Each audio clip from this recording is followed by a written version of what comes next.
À travers chaque discipline, j'ai appris à me construire en fait. Est-ce que t'es de ceux qui disent « Ah, c'était mieux avant » ? Non, pas du tout. Nous, à chaque fois qu'on faisait de la promo, on se retrouvait sur des plateaux de télé avec des émissions à caractère social, devant des syndicats de police, des trucs mais qui n'avaient rien à voir en fait. Et alors que nous, on venait vendre un disque. Comme on dit, à un moment donné, avec le temps, la routine tue quoi. Donc voilà pourquoi on s'est séparés. Bonjour, bienvenue sur Burnout, ici Mehdi Amala. Burnout, le podcast au success story coloré. J'espère que vous allez tous bien. Je tenais à vous remercier parce que vous êtes de plus en plus nombreux et nombreuses à écouter Burnout, que ce soit sur Spotify, Apple Podcasts, Deezer, bref, toutes les plateformes d'écoute. Et je rappelle que Burnout, c'est un média 100% indépendant. Donc, je compte sur votre soutien pour vous abonner à la page de ce média sur votre plateforme d'écoute préférée. C'est important pour le référencement. Et pour ce nouvel épisode, on ne reçoit pas juste un invité, on reçoit une trajectoire, une voix, un impact brut. Face à moi, un homme qui a traversé plus de 3 décennies de culture urbaine sans jamais baisser le volume. Cofondateur du groupe NTM, il a marqué les années 90 et 2000 avec des classiques comme Le Monde de Demain ou Seine-Saint-Denis Style, vendant des centaines de milliers d'albums. À une époque où le rap français cherchait encore une place, mais réduire Joey Star NTM, ce serait passer à côté de l'essentiel. C'est aussi plus de 30 ans de carrière, des dizaines de films, une présence scénique reconnue et une capacité rare à se réinventer sans jamais se trahir. C'est une gueule, une énergie, mais surtout une parole qui dérange, qui questionne, qui ne s'excuse pas, c'est dur à dire, d'exister. Didier Morville, aka Joey Star, bienvenue sur Burnout. Merci de m'accueillir déjà. Et puis, waouh, c'est de moi dont tu parles là ? Bah ouais, c'est toi. Okay, Moi, je reçois des légendes sur Burnout, des success stories. Et pour moi, c'est un honneur de te recevoir depuis le temps que ton nom revenait. Ça fait 4 ans que ce média existe. Et souvent, on me dit, mais quand est-ce que tu le reçois ? Et puis, hop. Merci. Voilà. Merci de m'accueillir. Voilà. Merci à toi. Et tu sais, je pense que tu as oublié, ça date d'il y a 1 an. C'est pas la première fois qu'on se rencontre. On s'est rencontrés une fois dans un speakeasy à Paris qui s'appelle l'Orphée. Et t'es arrivé, moi j'étais avec un pote et puis je t'ai regardé et je voulais trop te dire bonjour mais j'ai pas osé. Il y a quelque chose, on va pas se mentir et on va casser la glace maintenant. Il y a quelque chose de très intimidant venant de ta part et je sais pas, t'as été super sympa, tu m'as tendu la main toi-même, tu m'as dit salut Didier, enchanté. Ouais, parfois je peux être de très bonne compagnie, voire de bonne engeance, ça m'arrive, ouais. Donc comme quoi. Ouais, ça marche à l'humeur en fait. Donc voilà. J'ai eu de la chance ce jour-là. Pas de la chance, non, je sais pas. C'est dur d'être protagoniste et spectateur. Donc, en plus, comme je suis une vieille personne, je ne me rappelle pas de. Ouais, mais après ça date et tu vois beaucoup de monde. Comme tu as dit, 3 décennies, 2, on en a rencontré du monde entre-temps. Ouais. Alors, tu sais, comme le veut la tradition sur Burnout, je pose la même question systématiquement à tous mes invités.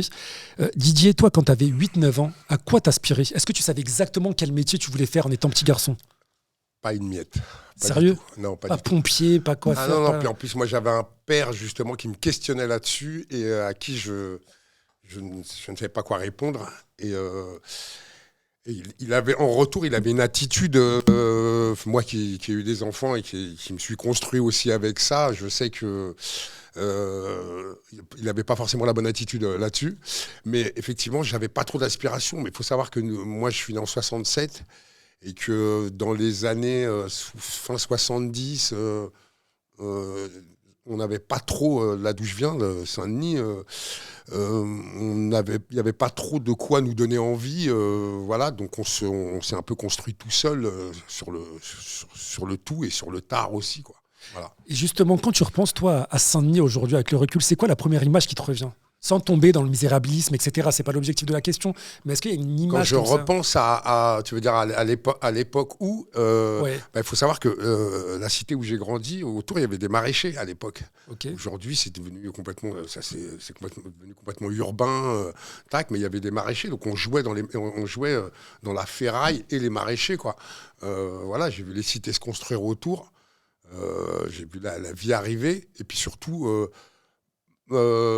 Moi, à mon époque, c'était très cosmopolite et c'était très cosmopolite et on était. Je pense qu'il y avait plus de plus de simplicité, plus d'empathie, plus de... Enfin voilà, il y avait pas encore ce qu'on traverse aujourd'hui, qui est très anxiogène, se vivre dans l'œil de l'autre. Tout est politisé systématiquement. Exactement. C'était quand même politisé à l'époque, hein, mais voilà. Enfin, faut savoir que par exemple, moi, mon père, Saint-Denis était une ville communiste, mais il était communiste parce qu'on lui avait promis un petit lopin de terre. Mes parents sont des ruraux à la base, un petit lopin de terre. Donc en fait, ils achetaient en nature un peu les voix des gens. Enfin, tu vois ce que je veux dire. Donc mais effectivement, c'était peut-être un peu plus sain déjà. Paraîtrait-il que la politique, l'étymologie de politique, c'est la vie de l'autre ou la vie des autres. Bam, bam, bam. Pour le coup, c'était déjà un peu plus ça, quoi, en fait. Et est-ce que t'es de ceux qui disent c'était mieux avant, tu sais, cette nostalgie un peu Non, pas du tout. Bien que je sois... Moi, je t'avoue que j'ai fêté mes 58 ans l'année dernière. Pour moi, je suis super dépassé. Il faut savoir que, comme je disais, j'ai fêté mes 58 ans l'année dernière, donc je suis né en 67. Et il y a beaucoup de choses là qui se passent à l'heure d'aujourd'hui qui sont de l'ordre de l'anticipation de ce qu'on lisais ou regardait à la télé quand j'étais jeune, quoi. Entre autres, un président milliardaire, le climat, le fait qu'il y ait du poison dans tout ce qu'on bouffe, et ainsi de suite, enfin tout ça, quoi. C'est comme si c'était une bombe à retardement et ça se passe aujourd'hui. Exactement, quoi. Et par le biais d'Orwell ou autre, ça nous était raconté, mais c'était de l'ordre de la fiction. Et là, on se retrouve devant le fait accompli. Donc, voilà, quoi. Et même la vitesse à laquelle les choses vont, quoi. Et à quel moment, toi, quand t'es plus jeune, tu te dis « Ah, je vais avoir une vie, mais une vie pas classique ». Est-ce que à quel moment? Je pense que vers la vingtaine. Ouais. Parce qu'avant ça, j'ai fugué une fois. Et je suis parti en Italie danser.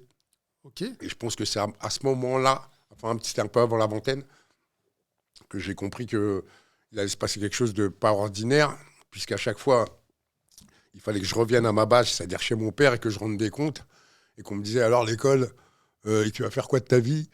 Et machin, et alors que je me projetais toujours pas, en fait. Voilà, mais j'ai commencé par le graffiti, la danse, et puis le rap est venu bien après. Et voilà, et à travers chaque discipline, j'ai appris à me construire, en fait, tout seul, avec le microcosme dans lequel j'évoluais, c'est-à-dire mes potes de cité, voilà. Est-ce que tu étais déjà à ce moment-là trop intense pour le monde qui t'entourait?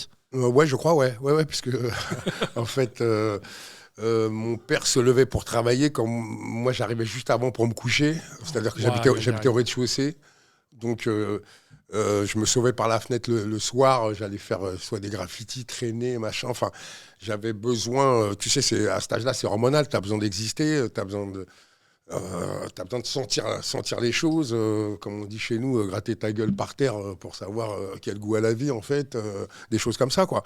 Donc, j'ai senti très tôt que ça allait... c'est toujours au moment où tu te dois de rendre des comptes que tu te dis, que tu comprends que, t'es sur une trajectoire différente, effectivement. Justement, c'est une bonne transition parce que cette intensité, vraiment, elle va servir à quelque chose. Elle va servir à construire le groupe NTM, Suprême NTM. Raconte-nous, je sais que c'est là pour la millième fois. Nous, départ, comment ça s'est fait? Non, mais nous, au départ, on n'avait pas du tout conscience de ce qu'on faisait. Et puis, c'est surtout déjà, pour la vraie raison, c'est qu'on le faisait pour nous, déjà. Déjà, quand tu t'appelles Nique ta mère, c'est pas pour signer, c'est pas pour faire carrière, en fait. Ouais. Tu vois, c'est parce que c'est un peu, comme on dit aux Antilles, c'est pas moi, c'est mon corps, quoi, en fait. Tu vois, c'était quoi? C'est un instinct de survie? Ouais, non, mais comme je te le disais tout à l'heure, c'est une envie d'exister. En fait, il faut savoir que NTM, ça vient du graffiti, de groupes de graffiti. En fait, c'est un regroupement de gens qui faisaient des graffitis. Donc, on n'était pas du tout dans une idée mercantile ou autre. Mais juste, c'est aussi parce que Nique ta mère, parce que l'anglais chez nous, c'était pas très répandu, et tous les autres groupes avaient des noms comme Criminal, machin, ou gang, enfin des trucs à consonance anglaise, et que nous, on avait un anglais en boîte cagette, donc du coup, voilà, on a utilisé l'expression l'expression d'en bas qu'on utilisait le plus, qui n'était pas zut, flûte ou merde. Oui, j'imagine. Voilà, t'as compris. Quoi. Et quel titre de toute ta carrière te représente le plus aujourd'hui? Wow. Je sais que tu as une discographie assez importante, pardon. Bah, avant tout, il y a le That's My People de Cool Chain, en fait, qui est, voilà, c'est-à-dire que Cool Chain, c'est un morceau solo de Cool Chain. Et je suis avec lui, mais il m'a relégué au rang de spectateur sur ce morceau-là, quoi. C'est-à-dire, et il nous raconte extrêmement bien, quoi. Voilà. Après, il y en a plein d'autres. Il y a le pouvoir, le monde de demain. Enfin, franchement, il y en a plein d'autres, quoi. Enfin, voilà. Et un titre que tu pourrais pas chanter de la même manière ou que tu ne pourrais plus rapper ou chanter parce que... Un que j'ai jamais voulu faire, c'est La Fièvre, par exemple. Et sérieux? c'est un des morceaux qui a le plus marché chez nous. Ouais. Mais je kiffais bien celui-là. Et pourquoi? Grand bien te fasse. Voilà. Pourquoi? Mais parce qu'en fait, c'est la manière dont il s'est fait. En fait, c'était... On était vraiment en mode challenge tout le temps. Et bon, c'était l'époque où Solar était en haut. Voilà. Et en écoutant Solar, on se disait, ouais, mais bon... on peut en faire, nous aussi, des titres légers comme ça. Et en fait, ce titre ne ressemble aucunement à ce que faisait Solar, mais c'était un peu voilà, en réponse à ça, en fait. Et donc, on l'a fait, mais moi, je ne l'ai jamais assumé. D'accord. Mais si demain, tu retournes en tournée... Quoi, qu'il faut jouer La Fièvre. Oui. Eh ben, je ne le jouerai pas. Ok. Parce que ça ne m'intéresse pas. On va lancer une pétition. Allez-y, vous pouvez y aller, les gars. Tu sais, j'ai reçu il y a quelques semaines le rappeur Akhenaton du groupe IAM, et je lui ai posé la question suivante, et je vais te poser la même question, à savoir comment il expliquait le succès de son album L'école du micro d'argent. Et moi, j'ai te posé la même question, évidemment, j'ai fait écho à l'album Suprême NTM. Ouais. Lui, sa réponse était, avec beaucoup d'humilité, « Ah non, mais parce qu'on a eu de la chance, on passait beaucoup en radio. » Moi, je ne suis pas du tout convaincu par sa réponse. Ça n'engage que moi. Nous, on ne passait pas du tout en radio. Voilà, donc déjà. Je te repose la question à toi. Comment t'expliques que 30 ans après, Didier, ce soit encore cité parmi les rappeurs de l'ancienne génération, mais de la nouvelle génération, comme un pilier dans la musique française? Je ne sais pas si je pourrais l'expliquer, mais je pense qu'à mon avis... Non, mais... dernièrement, là, je me suis fait une réécoute de pas mal d'anciens titres. Et effectivement, c'est quelque chose qu'on nous disait, mais comme je disais dès le début, c'est dur d'être protagoniste et spectateur en même temps, donc d'avoir la bonne lecture du truc. Mais là, 30 ans après, je réécoute des trucs et je me dis, avec l'âge aidant, je me dis, putain, mais waouh, c'est qui ces mecs? Ils avaient raison, enfin, ils ont encore raison aujourd'hui. C'est encore d'actualité. Voilà, je pense que, ouais, voilà. Un truc d'intemporalité, peut-être? Je pense que, ouais, en fait. Et puis surtout, comment dirais-je, en fait, on faisait vraiment les choses pour nous et non pas ça. Là, on a signé en maison de disque. Ce qui a grincé, c'est que on allait là où on voulait, on faisait ce qu'on voulait en fait. Alors que quand on a signé au début, moi, la première fois que je suis rentré dans un studio, je me suis demandé mais comment ils font quand ils ont fait pour rentrer cette grande table par une si petite porte. Enfin, tu vois, j'avais un questionnement qui était complètement à côté. Donc, on a appris la musique. Heureusement, on arrivait de la danse, donc on savait ce que c'était qu'un cycle de 4 mesures et ainsi de suite, des choses comme ça. Mais sinon, on n'y connaissait rien. Et pourtant, on a fait exclusivement ce qu'on avait envie de faire. On a eu des producteurs, mais c'était vraiment pour la musique, mais pas pour les paroles et ainsi de suite, pour l'orientation. Il n'y avait pas de DA, en fait. D'accord. C'est avec le cœur, c'est de la vraie passion, finalement. Voilà, donc je dirais que c'est ce qui fait... c'est ce qui fait qu'aujourd'hui, la teneur de ça perdure encore, quoi. Et au-delà de la légende de cet album et du groupe, j'ai appris que vous étiez le premier groupe de rap à avoir rempli le Zénith de Paris. Ouais. Ça aussi, c'est fou, avec le recul. Ouais, parce que même ça, on ne savait pas ce que c'était, quoi. Je crois que j'avais jamais mis les pieds... Si, j'avais jamais mis les pieds au Zénith, en fait. Pareil, quand on a joué la première fois au Parc des Princes, moi, j'avais jamais mis les pieds au parc. Alors que Saint-Denis, c'est à côté du Zénith, c'est pas loin, tu vois. Oui, entre autres, ouais. Ouais, mais voilà, mais comme quoi qu'on n'avait pas... Derrière le périph', on n'avait pas accès, enfin, tu vois, il y a plein de choses auxquelles on n'avait pas accès. On a vite compris aussi, en arrivant, que, je pense, et pas que nous, IAM dans l'eau et d'autres, qu'en fait... Trust était fini, Balavoine était mort, enfin toute une pléiade, il restait Chrono, on va dire, et que on est arrivé en fait avec des chansons à texte, à thème, on était d'un seul coup porteur un peu de cette tradition française de chansons à thème, de chansons écrites et ainsi de suite. Mais sur le moment, on s'en rendait pas compte, quoi. Moi, avec le temps, on comprend qu'il y avait un gap là à ce moment-là et que le rap est arrivé à ce moment-là, quoi. Et surtout est arrivé en étant la voix des mazoutés quelque part, quoi. Parce qu'il faut savoir un truc, c'est qu'à cette époque, quand on est arrivé, il n'y avait pas d'émission dédiée à la musique déjà. Tu avais juste le top 50, top 50 machin, donc variété. Et Hit Machine. Et voilà, estampillé variété. Et que nous, à chaque fois qu'on faisait de la promo, on se retrouvait sur des plateaux de télé avec des émissions à caractère social, dans des syndicats de police, des trucs mais qui n'avaient rien à voir. En fait. Et alors que nous, on venait vendre un disque. Et dans ce coup, on s'est retrouvés porte-parole. Porte-parole d'eux, alors que c'était pas l'idée, en fait. Nous, on voulait faire de la musique, on voulait... Enfin, notre version à nous de faire de la musique, mais on n'était pas parti pour ça, en fait. Et à refaire, justement, est-ce que tu éviterais, je caricature un peu, de tomber dans le piège, justement? Parce qu'en préparant l'interview, je vois de quoi tu parles. Chez les Ruquier, chez les Ardisson, etc. Systématiquement, la banlieue, la Saint-Denis, votre enfance, papa, maman et tout ça. Et systématiquement, on mettait de côté votre musique. Et ils avaient un peu le porte-parole du banlieusard, du mec rebelle, etc. À refaire, est-ce que tu aiguillerais de manière plus brutale ou non, c'est bon, c'est pas ça. Non, c'est pas du tout comme ça que je ferais le truc. C'est surtout qu'en fait, à l'époque, il y avait un truc qui s'appelait les maisons de disques et qui nous envoyaient au charbon comme ça, sans mode d'emploi, sur la promo, sur ce qu'on va y faire et ainsi de suite, aucune préparation. Et je pense que c'est encore le cas aujourd'hui, en fait. On envoie des artistes comme ça sur des plateaux de télé, machin, et puis c'est des gens qui sortent de leur sérail et tout. Et qui n'ont pas les codes. Et qui n'ont pas les codes, exactement. Donc c'est plutôt par là que j'irais creuser et dire, aujourd'hui, on a des artistes qui sont en même temps des artistes et des entrepreneurs, mais il manque une petite case aussi, peut-être aussi dans pour se vendre, pour élargir le prix. Le côté marketing. Marketing et ainsi de suite, voilà. Mais en même temps, je dis ça et... j'ai envie de dire non. Non. Par principe. Arrivons. Non, mais je veux dire, moi, ça me plaît aussi d'avoir quelqu'un qui est brut et tu sens qu'il n'a pas l'habitude des caméras, machin, et donc, du coup, tu sens qu'il a un langage, c'est spontané, quoi. Spontané, c'est un humain qui parle, là. Tu vois ce que je veux dire? Voilà, qui est là, qui est venu poser ses couilles sur la table et justement se confronter au monde et ainsi de suite. J'aime aussi cette idée-là. Ouais. Alors pour en revenir sur votre succès, si aujourd'hui quelqu'un qui ne connaît pas ta musique, tu lui conseillerais quel album de NTM? Si quelqu'un ne connaît pas... Mais déjà... tu me dis va te faire foutre, d'où tu connais pas ma musique? Non, on ne dit pas va te faire foutre, on dit va te faire cuire le cul, c'est plus poli. Voilà. Non, mais... je sais pas, je commence par le monde de demain, voilà, pour que tu comprennes un peu la teneur du truc, et puis voilà, quoi. Et puis après, fais ton chemin, quoi, là-dessus, quoi. Si ça te parle, le reste, voilà, quoi. Parce que je pense que on est devenus des musiciens. On a acquis une oreille de musicien.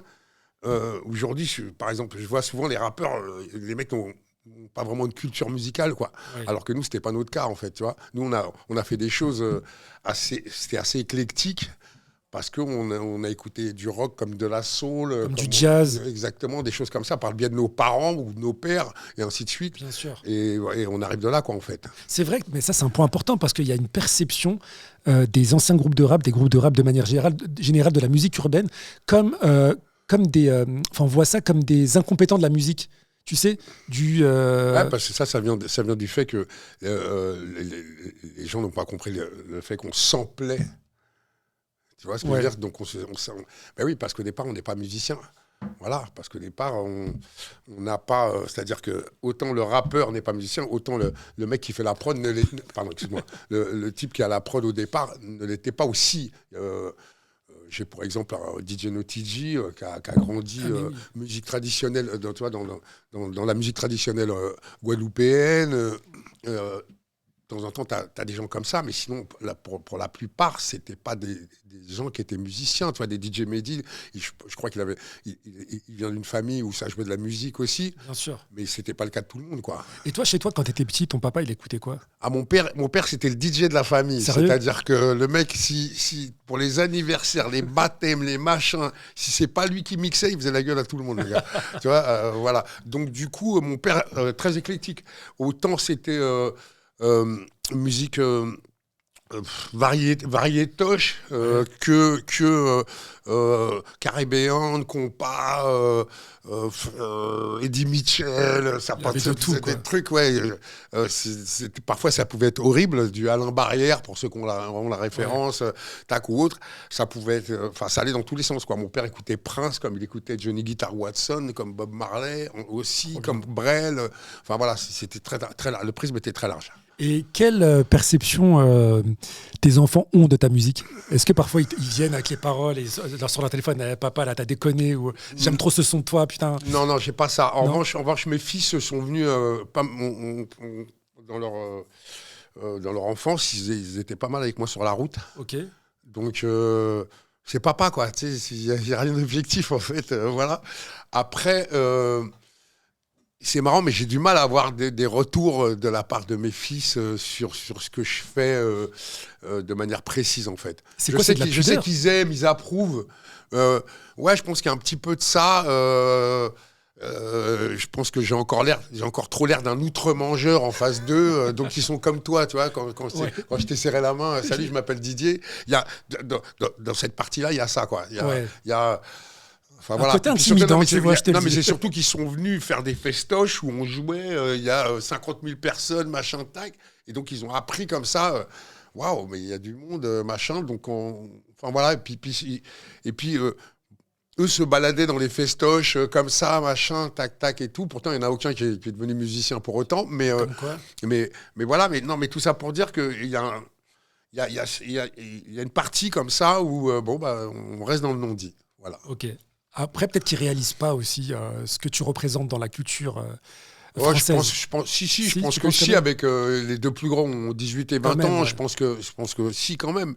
Et puis surtout, non, ce que je sais, c'est que j'arrive à les surprendre sur le fait que, non, en fait, la vraie question par rapport à mes filles, mais en fait, il y en a un qui m'a dit une fois, mais je comprends pas, tu fais quoi alors? Tu fais de la musique ou tu fais J'ai dit, écoute, je suis artiste, je découvre encore à mon âge ma fibre artistique qui part dans tous les sens. Voilà, donc je me définis ni en ça, ni en ça. Aujourd'hui, je peux pas dire que je suis un rappeur ou autre. Si je fais de la musique demain, je préfère être un musicien. Et puis surtout, avec tout ce qu'on a fait, je veux pas être enfermé dans une case. Donc voilà. Donc quand on me demande qu'est-ce que je fais, je suis capable de tout pour rien. Voilà. Et on va y venir. Alors, on ne peut pas parler de NTM sans parler de ton duo avec Cool Chain. Ouais. C'était quoi, pendant vos 30 ans de carrière, vos relations? Est-ce que c'était complément ou friction? C'était quoi dans les coulisses? C'est très protéiforme. Hein. Ah ouais, sérieux? Comment te dire, on se connaît depuis qu'on a 16 ans. T'imagines une carrière de 30 piges, forcément, il y a des moments, il y a des endroits où ça grince, quoi. Tu vois, je veux dire. C'est toi qui le piquais, je parie, qui provoquait un peu, non? Non, moi, avec le recul, je me rends compte que j'ai pu être très insupportable parce que Bruno est un pragmatique et il en faut un pour faire avancer une machine comme celle-là, tu vois, et que il a dû porter et supporter sur ses épaules tout le fait que moi, en fait, j'ai presque envie de dire que contrairement à lui, moi, je me suis vachement plus construit autour de tout ça. Okay. Alors que lui, il est quand même issu d'un cadre familial qui l'a construit avant. Comme je disais, c'est pour ça que, par définition, c'est lui le pragmatique de l'histoire. Il y avait un équilibre déjà. Voilà, et que s'il n'avait pas été là, de toute façon, ça n'aurait jamais existé déjà aussi. Donc tout ça explique le reste. Ouais. Voilà. Et puis, comme on dit, à un moment donné, avec le temps, la routine tue, quoi. Donc voilà pourquoi on s'est séparés. Mais en tout cas, je pense que pour nous deux, ça reste une des plus belles aventures de notre vie, quoi. Et aujourd'hui, vous envoyez un petit texto pour l'anniversaire. Il y a encore un lien ou hello? Ah bon? Non, rien. Non, écoute, on en est là. Et c'est la vie, hein. Mais c'est triste. Ah ouais, non, vraiment, c'est triste. C'est triste, mais bon, voilà, c'est comme ça, quoi. Enfin, chacun suit sa route aujourd'hui. Qu'est-ce qui t'empêche de lui envoyer un message? Tu me manques, frérot. Bon anniversaire, franchement. Écoute, j'y penserai alors. Ok. À son prochain anniversaire. C'est enregistré. Après le groupe, il y a autre chose, évidemment. Tu as cartonné au cinéma, notamment dans Police, mais pas que. Tu as quand même été nommé au César. Et ça, je pense 2 fois, ouais. 2 fois. Pour Police et le bal des actrices. C'est pas rien. Ouais. Tu as aussi joué sur pas mal de pièces. On a aussi ramassé la palme du jury à Cannes pour Police. À l'époque, il faut savoir que la palme du jury, elle est décernée par le président du jury. Et à l'époque, c'était Robert De Niro. Donc déjà, de se dire que Robert De Niro a vu un film dans lequel je joue et qui nous a refilé la palme. Waouh, que demande le peuple. Tu as l'impression de palper l'infini du bout des doigts, comme dirait un philosophe de proximité qui s'appelle Kulchen. Voilà. Non, franchement, c'est pas mal, mais il n'y a pas que le cinéma, il y a aussi le théâtre. Différentes pièces, je n'ai pas toutes les citer. Celle qui me vient en tête maintenant, c'est Elephant Man. Ouais. Pourquoi, Didier, aujourd'hui, on ne te voit pas dans le grand écran ? Est-ce que c'est par fatigue, par choix, parce que l'industrie a décidé de te mettre dans une case et de t'écarter ? Est-ce que tu as une réponse aujourd'hui ? Est-ce que tu l'intellectualises ? C'est une bonne question. Il n'y a pas besoin de l'intellectualiser. Je pense que le cinéma français n'a rien à foutre de ma gueule, mais on n'a rien à foutre de ma gueule au même titre que je regardais encore là, cette semaine tous les films français à l'affiche. La composante, elle n'est pas trop représentée, en fait. Hein. Ouais. C'est pas que moi, tu vois ce que je veux dire ? Donc, voilà, pardon de le dire, non pas pardon, mais c'est vachement blanc, tout ça, en fait. C'est vachement blanc, ça joue pas trop dans les films de genre non plus. Voilà, on a de temps en temps, dernièrement, il y a Abdel Malik qui a sorti un Fursi. Voilà, alors que faut savoir que... comment dire, toute cette partie de l'histoire, ce pan de l'histoire humaine a des histoires, mais à n'en plus finir autour de la colonisation, de l'esclavagisme et ainsi de suite, sans forcément que ce soit des histoires malheureuses, mais qui peuvent nous amener à comprendre le présent aussi. Un devoir de mémoire. Exact, par le biais de ça, effectivement. Ouais. Donc voilà, mais pas que ça, en fait. Hier, je suis allé voir le premier court-métrage d'un petit jeune qui s'appelle Ryan Badi, qui a joué dans Suprême, tac, et qui à la base, le mec, il sort du four à Boboche, tu vois, tac, tac, et il a fait un film là, qu'il a porté à bout de bras avec un bon casting de comédiens, tout ça, et tu vois que le type là, il m'explique que personne ne veut le distribuer, tac, alors que moi, il m'a accueilli, ça a du sens, ça joue. La photo est plutôt belle, la réelle est foutue. Et ben non. Mais c'est quand même très étrange, Didier. C'est frustrant. T'étais là, t'étais comme ça, t'étais vraiment l'étoile montante, nommé 2 fois au César, on vient de le dire.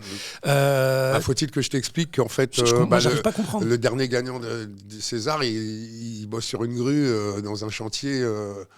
Tu vois ce que je veux dire ? Il faut que je t'explique la société. En fait, c'est très révélateur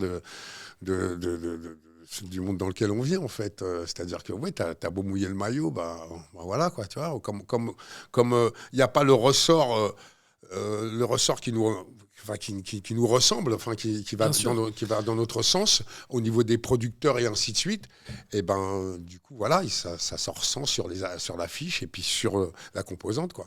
Tu vois, c'est une bonne transition. T'as mentionné Abdel Malik, qui a réalisé son film justement avec une histoire qu'il a choisie, une histoire vraie. Est-ce que c'est pas là la clé justement de la réponse à notre échange? Est-ce que toi, ça t'a déjà traversé l'esprit de dire, voilà, je ne suis pas exploité à bon escient via... Déjà, je veux plus être exploité, déjà. Tu vas me parler meilleur, déjà. Entre guillemets, j'ai que des scénarios de merde, je caricature un peu. Alors, je vais écrire mon scénario. C'est pas ça le truc. Je n'ai que des scénarios de merde, je peux pas parler comme ça.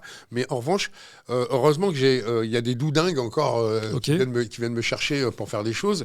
Et par exemple, de temps en temps, j'y arrive aussi. Faut savoir que j'avais il n'y a pas longtemps une série sur TF1 qui s'appelait Le Remplaçant, où je suis à l'origine de l'histoire, de l'idée.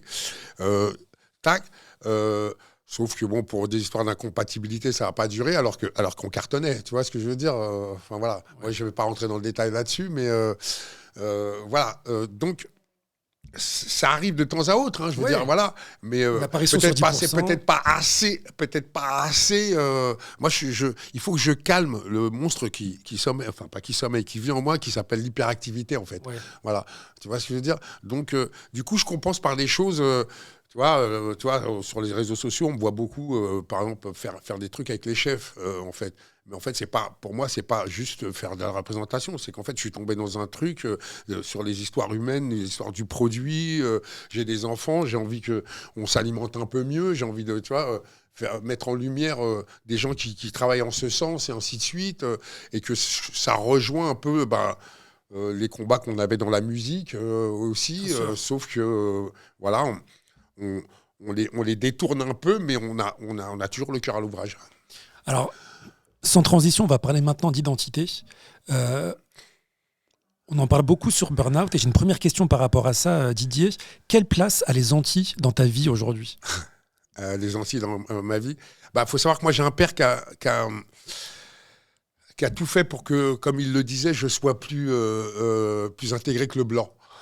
Tu vois, donc il a la créolité, tout ça, tac, il a mis ça de côté. Et donc, ça fait de moi un coq foncé.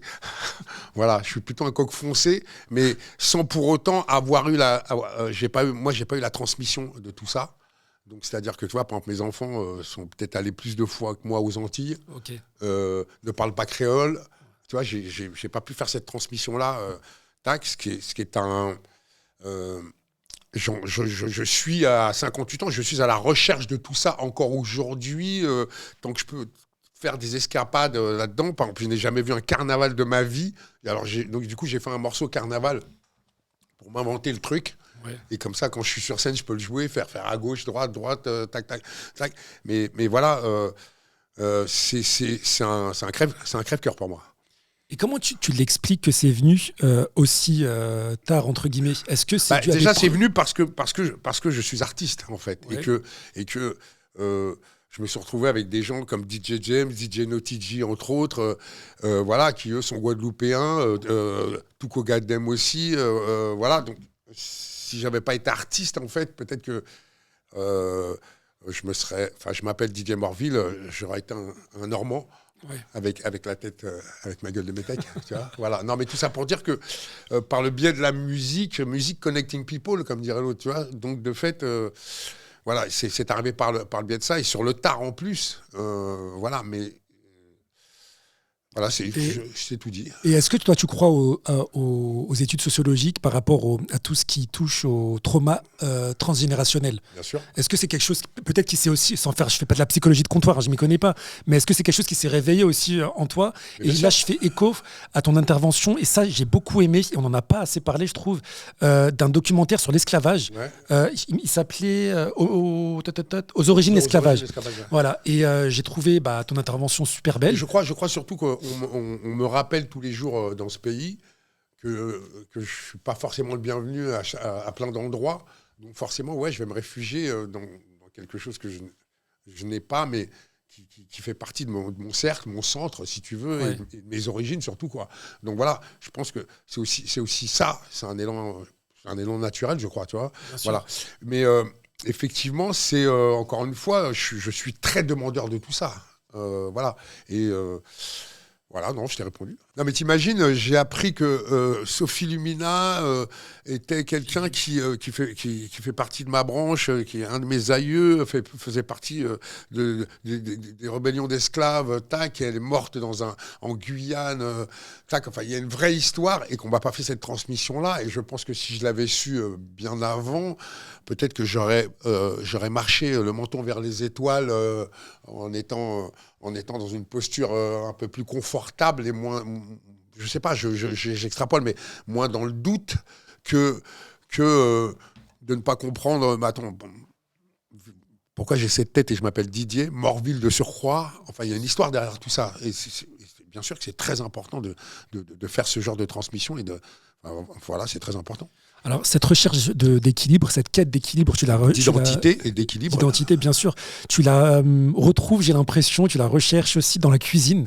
Et ça m'avait surpris. Bon, je le sais depuis quelques années, que tu es un passionné de cuisine. Alors, il faut arrêter. Je ne suis pas un passionné de cuisine. Comme tout le monde, j'ai besoin de me nourrir. En fait, c'est avant tout ça. Non, ça, c'est de l'humilité, arrête. Ah, non, je te vois à chaque fois faire des plats de ouf. Non, en fait, c'est surtout que les gens mangent super mal, en vrai. Et que moi, j'ai décidé, j'en ai aussi les moyens et le temps. Mais attention, entendons-nous sur l'histoire d'en avoir les moyens et le temps. je pense qu'il est plus important, notre plus gros capital, et c'est moi qui dis ça, notre plus gros capital, c'est la santé, en vrai. Et que de fait, je prends plus de temps à aller faire mon marché qu'à aller acheter des baskets, quoi, ou du maquillage, ou tac, je passe moins de temps dans ma salle de bain que dans ma cuisine, tu vois ce que je veux dire. À un moment donné, les gens, il va falloir qu'ils comprennent ça, quoi. C'est que c'est bien beau de se parer de belles tenues, ou de se maquiller, ou ci ou ça. Mais à un moment donné, si le corps ne suit pas, tout ça, à un moment donné, ça ne veut rien dire, quoi. Enfin, voilà, quoi. Donc moi, je ne vis pas dans l'œil de l'autre, je fais des choses pour moi. Et faire les choses pour moi, c'est ça, c'est prendre le temps de manger correctement, de diluer le poison, vu que tout est chargé en ci, en ça. T'imagines, on est quand même une race où on empoisonne le produit pour le faire grandir, pour l'élever, parce qu'on a peur de quelques petites bestioles et ainsi de suite. Et après, on le consomme, quoi. Tu vois, quand on sait que telle et telle substance est cancérigène, mais qu'on s'en sert quand même. Du chlordécone, il y a une histoire de chlordécone aux Antilles, mais on en fout dans les patates en France, et ainsi de suite. Donc, et on sait que ces substances sont cancérigènes. Voilà, donc le meilleur moyen, c'est de diluer le poison, en fait, c'est de se faire à manger soi-même et puis d'arrêter de se comporter comme des assistés, surtout, quoi. Et c'est quoi ta spécialité ? Écoute, moi, je suis très bon en cuisine du pauvre. Hein, avec, tu me donnes un pneu, une patate et un bout de bois, j'arrive à faire quelque chose. Tu vois, je veux dire. Donc, il y a des choses que j'aime faire. Il fut un temps, c'était le gratin de patates douces à la morue.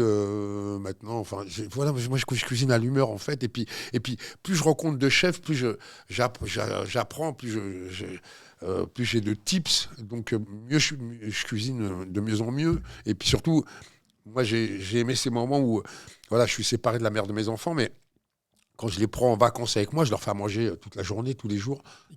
Voilà. Tu vois, je leur fais jamais le même petit déjeuner. Puis surtout, j'ouvre le prisme de leur goût et les prismes de leur goût et tout ça, quoi. Donc pour moi, c'est important, quoi. Et puis ça me permet aussi d'être dans l'échange avec eux. Enfin, moi, j'aime recevoir pour ça et de temps en temps faire à bouffer parce que ça délie les langues. C'est un carrefour qui m'intéresse, quoi. Et où on peut goûter à ta cuisine ? Eh ben, en ce moment, alors ce n'est pas ma cuisine, mais en ce moment, j'ai un spot à la démesure qui se trouve rue du Faubourg Montmartre à Paris. Et en fait, l'idée, c'est qu'on a 3 chefs qui font des mets. Voilà, il y a un étoilé, il y a Marcel Ravin, Julien Duboué et Johannes Richard. Et en fait, il y en a pour tous les goûts. Il y en a pour nos amis lapins, comme pour les viandards. Voilà, avec des plats où il y a du rhum intégré sur nos dernières cuvées, ainsi de suite. Enfin voilà. Et donc ces gens font partie de mon sérail, en fait. C'est-à-dire que comme j'ai un pôle de DJ, j'ai un pôle de chef. Si tu savais comme je me sens riche à dire ça. Voilà. Et après, il ose dire qu'il n'est pas passionné de cuisine. Mais non, je ne suis pas passionné de cuisine. J'aime manger, mais qui n'aime pas manger ? Non, je te jure. T'en as qui aiment manger, qui ne savent pas appliquer une recette. Ouais, voilà, mais comme je le disais, sortez-vous les doigts d'où je pense, et puis voilà, quoi. Enfin, ça fait partie. Pour moi, c'est normal de savoir faire cuire un œuf, quoi. Merde. Alors, tu vas beaucoup plus loin dans la cuisine, et ça, j'ai été agréablement surpris. En fait, j'étais content de voir ça. C'est que tu as participé il y a quelques semaines, je crois, à une association à Nanterre. Ouais, Nanterre, ouais. C'était alors ça, le rue du Goût Perdu. Rue du Goût Perdu, ouais. Justement pour je me suis fait cueillir par aider les jeunes passionnés de gastronomie à Nanterre. Ça, c'est top, ça. Ouais. Bah, eux, c'est pas je trouve qu'ils sont plus que des passionnés. C'est vrai. Mais c'est l'initiative qui est magnifique. C'est au milieu de la cité, dans le four, on va dire, t'as vu, et que surtout ils reçoivent. On est sur la vraie gastronomie en plus, mais pointue, tu vois, avec un vrai menu. Et que pour faire tout ça, il y a une cuisine là, c'est sportif à mort, tu vois ce que je veux dire. Et en même temps, quand tu vois l'ambiance autour dehors, tu te dis waouh. Et franchement, l'initiative, voilà, moi, ils m'ont cueilli, les gars. Et c'était très, très bon. Et pour te dire, quand je suis allé avec un chef qui s'appelle David Radjebert, ancien bras droit du CAS, tout ça, tac, tac. Et même lui s'est fait cueillir, tu vois ce que je veux dire. Donc, on n'est pas dans la flagornerie. Franchement, on s'est vraiment fait cueillir. Et voilà. Et je leur dis bravo encore une fois pour l'initiative, quoi. Eh ben. T'es ému, hein. Non, parce que je préparais l'interview et je fais attends, est-ce que c'est bien lui? Ah oui, on me confond souvent avec Henri de Savaldor, donc c'est peut-être. Qu'est-ce qu'il est parti foutre là-bas? Mais non, mais c'est beau. Parce que Ouais, parce que je pense, moi c'est là d'où je viens en même temps, et j'adore quand il y a des initiatives qui se tiennent, qui viennent de là-bas, parce qu'on a toujours tendance à parler de la banlieue À d'une diaboliser, manière, à ouais. diaboliser à mort, et voilà quoi. Et pour moi, il y a des gens qui travaillent, il y a une vraie vie, il y a une cohabitation qui est nécessaire, mais qui fonctionne aussi. On en parle très rarement, quoi. Alors, aujourd'hui, est-ce que tu travailles sur des nouveaux projets, que ce soit sur la scène, musique, cinéma, livre? Ouais, je prépare un rôle dans Vol au-dessus d'un nid de coucou, la pièce, extrait du livre ou du film, comme tu Ok. l'entends, à Paris prochainement. Je suis en préparation d'une nouvelle mise en scène de théâtre aussi. Euh, je prépare avec Tuco et DJ Notiji pour mon Sound System Live Soldier. On prépare des titres pour repartir en tournée avec. Entre autres, j'ai un film Joseph là qui sort prochainement. Donc je vais à Cannes avec. Voilà, c'est pas mal Bah, déjà. Il y a t'es pas d'autres mal trucs. Non, occupé, non. ouais. Puis je fais pareil, toujours ces trucs cuisine. On fait, on fait des trucs caritatifs, mais on fait aussi des choses avec des partenariats. Et surtout, moi, ce que j'adore, c'est faire sortir les chefs de leur cuisine pour les emmener faire du live avec, et ainsi Ouais. de suite. Comme c'est des bons vivants, c'est toujours de très bonnes expériences. Euh, J'avais oublié que tu étais membre du jury de Nouvelle Star, enfin ça date. Ouais. Et je me suis posé la question, parce que toi, quand on pense à toi, on pense à la voix, donc évidemment The Voice, automatiquement. Pourquoi t'es pas sur TF1, là, sur la chaise rouge à te retourner? Est-ce qu'on t'a déjà proposé? Ah, pas du tout. Si on te le proposait, t'accepterais? Si la paye est bonne. Euh, Non, franchement, tu vois, la euh, version américaine, t'as Snoop Dogg, Pharrell. ouais. Pourquoi on t'aurait pas, toi, tu vois, sans Ouais, faire... mais alors peut-être que la version américaine s'inscrit dans un truc un peu plus progressif, on va dire, Ouais. qu'ici, quoi. Tac, parce qu'à chaque fois que je regarde, moi, je vois les standards que les mecs reprennent, tout ça, tac. Pour moi, voilà, ça propulse les gens, mais ça ne crée pas réellement, quoi. Enfin, voilà, c'est mon point de vue. Bien sûr. Voilà, voilà. Bon, la prod de The Voice, franchement, The Voice, la voix, on pense à Joey Star directement. Mais parce que, puis surtout, en fait, je sais pas, je me suis jamais posé la question, puis je suis pas attiré vraiment par ça, en fait. Ok. Bon, bah Voilà. écoute. Voilà, Non, mais ça ne dit pas, parce que si on te le propose, on ne sait jamais. Qui suis-je pour aller juger les jeunes talents en plus? J'ai pas la science en fils de quoi que ce soit, donc non. Ah, mais t'es musicien, t'as une technicité, Oui, tu peux oui, accompagner, tu sûrement, peux coacher, ouais, tu peux ouais. donner des conseils. Oui, ça Et peut. tu peux Ouais. prendre un bon chèque. Ça peut. Alors voilà. Alors voilà. Voilà. On y vient. Voilà. Et- Dis donc, voilà, j'aime mouiller le maillot, mais enfin voilà quoi. Mais tranquille. Comme on dit, la populace ne demande pas l'opulence sans faire acte de souffrance, vois-tu? Et Elle était bien, celle-là. elle était pas mal, ouais. Ouais. William Shakespeare. Non, elle est de William, mais c'est jazz, d'Afro-Jazz. Pardon. Tu parlais de tournée. Je sais que quand tu étais remonté sur scène avec Cool Chain pour NTM, les places étaient parties très vite. Ouais. Là, c'est quoi le programme avec... Avec NTM. Non, avec tes amis. Parce que j'ai bien compris qu'avec NTM, c'était pas... Là, pour l'instant, on va faire des festoches. Tu sais, moi, on a rempli des Bercy, tout ça, mais moi, j'aime les concerts un peu. J'aime aussi intimiste. Ça me dérange pas de recommencer, quoi. Donc C'est là, vrai. par exemple, dernièrement, on a fait des festoches de 400, 600, 800, voire plus. Tac, même parfois 10 000. Mais j'aime bien l'idée, moi, de recommencer, parce qu'en fait, si tu suis un peu le truc, après NTM, j'ai fait 2 albums solo, après j'ai fait un album Caribbean Dandy avec une autre formation, après j'ai encore Live Soldier Attack, je me fais des sets avec Cut Killer, entre autres, ça m'est arrivé de tourner avec d'autres DJ, d'aller faire des sound systems, parce que ça, c'est un truc que je fais depuis toujours. Il y a longtemps, on faisait 2 heures de show NTM dans un zénith, et puis après, j'allais me taper 2 heures de sound system derrière, tac, tu vois, avec les DJ. On aime ça, quoi. On aime le live, on aime le vivide, quoi. Donc pour l'instant, j'ai encore... Le corps suit. Donc, T'es bien occupé. ouais, non, mais c'est pas bien occupé. Mon corps est en demande aussi. J'aime le vivide. C'est aussi pour ça que tu sais, ça fait pas longtemps que j'ai rencontré le théâtre, et j'ai rencontré une sensation aussi qui me procure un peu. Enfin, c'est pas du tout le même objet, mais qui me procure le même contentement que la L'adrénaline. musique. Ça, que c'est monter sur une scène et aller jouer pendant 2 heures sur une scène au théâtre, c'est magnifique, quoi. C'est pas, la sensation n'est pas du tout la même. Le regard des gens, là, on joue sur les silences, sur les machins, sur le tac. C'est une autre synergie, et ça me passionne autant. Et qu'est-ce qu'on peut te souhaiter pour la suite? Qu'est-ce qu'on peut me souhaiter? De ne pas mettre le pied dans un trou? Non, de bien bouffer encore. Moi, non, mais on peut me souhaiter pour la suite, ouais, des projets. Voilà. Merci beaucoup. On arrive à la fin de cet échange, Didier. La dernière rubrique, tu as un tarbouche sur cette table.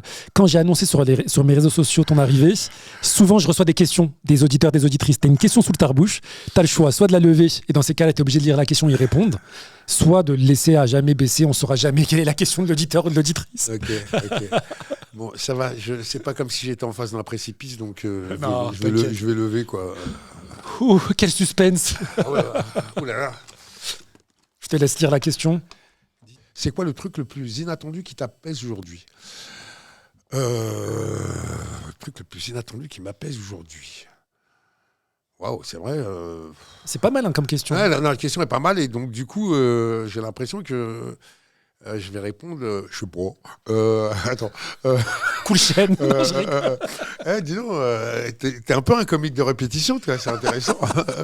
Ouais, une blague par épisode. Ouais. Le plus inattendu qui t'apaise aujourd'hui.